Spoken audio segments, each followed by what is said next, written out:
বিবিরা মাঝে মাঝে খুনসুটি করতো, নবীরে ধরতো, এটা নাই ওইটা নেই, এটা দেন। একবার সব বিবিরা টাইট করে ধরছে, ও নবী, আয়েশার ঘরে যেদিন থাকেন সাহাবারা বেশি হাদিয়া পাঠায় কেন? আমাদের ঘরে যেদিন থাকেন পাঠায় না কেন? কালকে জুমার নামাজের পরে ঘোষণা দিবেন সবার ঘরে সমান সমান হাদিয়া। নবী কয় আমি হাইতান্ন। ও মিয়া, কে হাদিয়া দিবে, কটুক দিবে, এটা কি ইমাম সাহেবের কাজ?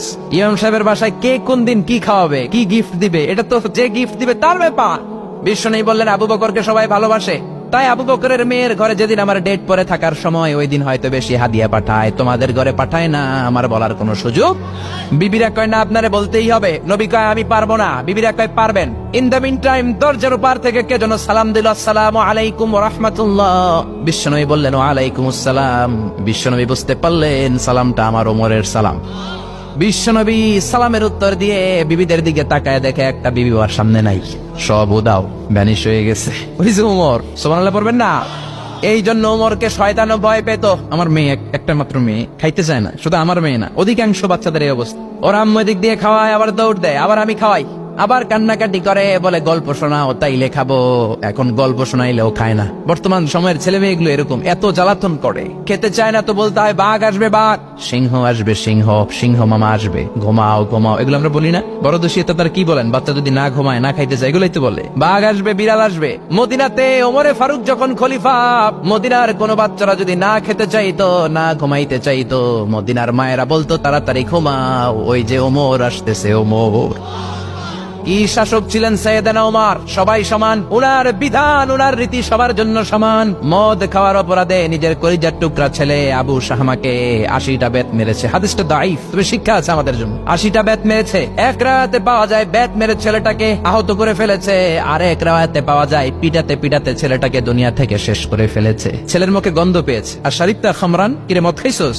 না বাবা, শরীফ তো নাবিজ, আমি নাবিজ খেয়েছি। নাবিজ খাওয়া যায়। নাবিজ হচ্ছে রাত্রেবেলা আরবরা দুধের মধ্যে শক্ত খুরমা ছেড়ে দেয়। 1 কেজি দুধের মধ্যে 10টা শক্ত খুরমা ছেড়ে দিলে সকালবেলা দুধের কালারটা সাদা থাকে না, শক্ত খুরমার রস টেনে ওটা লাল হয়ে যায়, খেতে বড় মজা। এটাকে বলে নাবিজ। কিন্তু সকালেই খেতে হবে। ওইটারে যদি 3 দিন জমায় রাখেন, 4 দিন জমায় রাখেন, ওইটাও গাঞ্জা হয়ে যাবে, ওইটাও তারি হয়ে যায়, মদ হয়ে যায়। সাইয়েদনা ওমরের ছেলে এই কাজ করেছেন, একটু তারির স্বাদ নেয়ার জন্য 4 দিন রেখে দিয়েছে। সাইয়েদনা ওমর বললেন কি খাইছস? কয় মদ খাই নাই। নাবিজ খাইছস? এদিকে আয়, ইফতাহ ফামাক, মুখ খোল।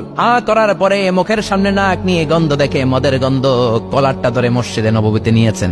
ইন দা মিন টাইম মসজিদে নববীতে জোহরের নামাজ হয়। নিজের ছেলেকে মসজিদে নববীর উস্তুয়ানা বলে, উস্তুয়ানাতু মসজিদে নববী, মসজিদে নববীর পিলারে বেঁধেছেন। যেহেতু উনি খলিফা, মসজিদে নববীর ইমাম, জোহরের নামাজের ইমামতি করলেন। সালাম ফিরালেন, আসসালামু আলাইকুম ওয়া রাহমাতুল্লাহ, আসসালামু আলাইকুম ওয়া রাহমাতুল্লাহ। সালামের পর বললেন মাকানাকুম ইনদানা হাদ, সুন্নতের পর বসে যাবেন, আমাদের একটা হদ আছে। আল্লাহর দেয়া যে বিধান, বিচার, এটাকে আরবিতে বলে হাদ, প্লুরাল হচ্ছে হুদুদ। আমাদের হুদুদ আছে, মানে গুরুদণ্ড আছে, বসবেন। হাজার হাজার মানুষ সবাই ওযু করে যখন ঢুকতেছিল, দেখে আবু শামা পিলারে বাঁধা। সবাই তো আশ্চর্য, কি আজীব তামাশা, প্রেসিডেন্টের পোলা বাঁধা। নামাজের পরে বাইরে আসার পরে হাজার হাজার মানুষ তাকিয়ে আছে, কানাঘুষা শুরু হয়ে যায়। সবাই বলে কি হয়েছে? প্রেসিডেন্টের ছেলে। কেউ কয় ওমর মনে হয় মারবে না, যেহেতু নিজের ছেলে তো, ধমকি টমকি দিয়ে ছেড়ে দিবে।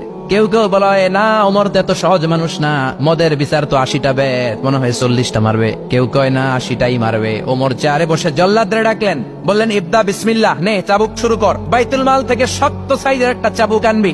জল্লাদ চাবুক এনে দাঁড়ালেন। ওমর বললেন ইবদা বিসমিল্লাহ, শুরু কর। জল্লাদ মারতে শুরু করেছে। ওয়াহিদ, ইতনাইন, তালাতা, 3টা মারার পরে এক থাপ্পড় মেরে জল্লাদকে 3 হাত দূরে ফেলে দিলেন। ধমক দিয়ে বললেন তুই চাবুক মারস নাকি চাকরি বাসাস? আসলে জল্লাদ কিন্তু আসতে মারে নাই, দেহের যত জোর ছিল জোর দিয়ে মেরেছে, কিন্তু ওমরের পছন্দ হয় নাই। ওমর বলে আইন্দাকা তালাতা আইন্দে ওয়াহিদ, তোর হিসাবে চাবুক মারা হয়েছে 3টা, আমি ওমরের হিসাবে মায়ের হয়েছে 1টা। চাবুক আমার হাতে দে, আমি 2 নাম্বার থেকে শুরু করি। ওমরে ফারুক 2 নাম্বার শুরু করলেন। 2, 3, এক একটা চাবুক মারে, ছুপ ছুপ করে চামড়া ছিলে, রক্তগুলো মসজিদে নববীর বারান্দার পিলারের মধ্যে লাগে। ওমরের চেয়ে শক্তিশালী দ্বিতীয় কোনো পুরুষ মদিনার জামিনে ছিল নাকি? ওমরের হাতের মাইর। ছেলেটা চিৎকার দিয়ে বলে বাবা, ও আব্বা, আর মদ খাবো না, ছেড়ে দেন, আর খাবো না। মদ তো আমি খাই নাই, আমি খেয়েছি নাবিজ, 3-4 দিন রাখার কারণে একটু মাতলামি হয়েছে আমার। আব্বা এবারের জন্য ছেড়ে দেন, আর খাবো না। ওমরের কঠোর হৃদয়ে কোনো দয়া মায়া আসনা, মারতে লাগলেন। এবার আবু শাহমার মা, ওমরের বউ, পায়ের মধ্যে ওমরের পায়ে পড়ে ডেকে বলে ওমর, আমার কলিজার টুকরা ছেলেটারে মারিস না। 30টা বাড়ি মারা হয়েছে, আর বাকি 50টা বাড়ির জন্য এক একটা চাবুকের বিনিময়ে আমি এক একটা ওট আল্লাহর রাস্তায় সদকা করব রে ওমর। সাইয়েদনা ওমর বলে, আরে নিয়ে যাও। আবু শাহমার বাপ ওট দিয়ে আল্লাহর জাইন চাবুকের বাড়ি থেকে একটা বাড়িও কমানো যাবে না, 80টা বাড়ি দেয়া পর্যন্ত পৃথিবীর কোন শক্তি আবু শাহমারে আমার হাত থেকে ছুটাতে পারবে না। আবু শাহমার মা কাঁদতে লাগলো। ওমরের মনে দয়া মায়া হয় না। 40টা বাড়ি মারার পরে ছেলে বেহুশ, 50টা মারার পরে আবু শাহমা দুনিয়া থেকে শেষ। সবাই নিস্তব্ধ নীরবতা, পিন ড্রপ সাইলেন্ট, পিনপতন নীরবতা। রাগে তখনও গড়গড় করছে ওমর। সাইয়েদনা ওমর বললেন, গোসল দে, জানাজাতে কবর দে। কবর দেওয়ার পরে ওই কবরের উপর 51 নাম্বার থেকে মারা শুরু করলেন। 52, 53, 60টা, 70টা, 80টা চাবুকের বাড়ি কবরের মধ্যে বিশাল বিশাল বড় বড় বাড়ি মেরে আঘাত করে আল্লাহরে ডেকে বললেন, আল্লাহ, আমার ছেলে হওয়ার কারণে, প্রেসিডেন্টের ছেলে হওয়ার কারণে আমি পার্সিয়ালিটি করি নাই, একটা চাবুকের বাড়িও কম দেই নাই। কিয়ামতের দিন তুমি আমারে জালিমদের কাতারে দাঁড় করাতে পারবা না। আল্লাহু আকবার। ওই ওমরের শাসন যদি দেশে থাকতো, দেশটারে মদিনা বানাইতো কে? এখন রিকশাওয়ালার পোলার জন্য এক নিয়ম, প্রধানমন্ত্রীর পোলার জন্য আরেক নিয়ম, কুলিওয়ালা ঠেলাওয়ালার জন্য এক নিয়ম, প্রেসিডেন্টের মেয়ের জন্য আরেক নিয়ম। জোরে বলেন ঠিক কিনা? সবার জন্য যদি এক নিয়ম হতো, চুরি করলে যদি হাত কাটা হতো, জিনা করলে যদি পাথর মেরে গর্দানটা উড়িয়ে দেয়া যেত, বাংলার জমিনে আর কোনো চোর আর জিনাখোর পাওয়া যেত না। চুরি করলে হাত কাটো কার আইন? তবে এটা কলা চোর, মুরগি চোর, ডাব চোর, আম চোর না। যেই চোরগুলো একটা কলমের সিগনেচারের খোঁচায় দেশের 1000 কোটি টাকা মেরে দেয়, ওই চোরদের হাত আগে কাটতে হবে। যেরকম ঠিক কিনা? এক কলমের খোঁচায় শেয়ার বাজার খাইয়া ফেলায়, হলমার্ক খাইয়া ফেলায়, দেশের টাকা সুইজারল্যান্ডে পাঠায়, ওই চোরগুলার হাত। জোরে বলেন ঠিক কিনা?